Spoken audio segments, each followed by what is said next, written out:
السلام عليكم ورحمة الله تعالى وبركاته. إخواني المشاهدين، كما كتشوفوا بعد ما واحد الغياب طويل ديال القناة ديالي اللي هي قناة جيل الأخضر، بعد الحمد لله عودة ميمونة. الحمد لله والشكر لله بعد ما تساقطت الأمطار والخيرات ديال مولانا. الحمد لله دابا راه حنا تنوجدوا للزريعة. حنا تنديروا الزرع المباشر وتنحرشوا شي شويه، ولكن اكثريه تنخليو الزرع المباشر. هنا عندنا دابا واحد السمار.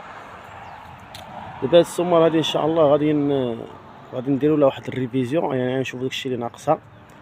يعني مفيهاش بزاف ديال الخدمه، واحد النهار ولا يومين ان شاء الله وغتكون واجده بين ما نشف الارض. الحمد لله حلان الزريعه هذا هو الوقت ديالو، يعني دخل.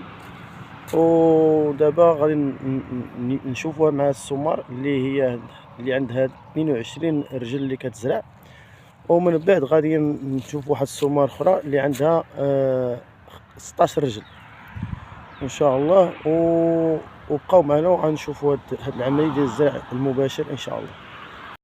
شوفوا هنايا غادي نديروا هاد الريفيزيون، يعني عندنا شي داكشي الاصلاح قليل، يعني ضروري خصك تدور بها باش تعرف اللي ناقص ولا اللي خاسر، كتبدل واللي كيتصايب ولا يتسودا ولا.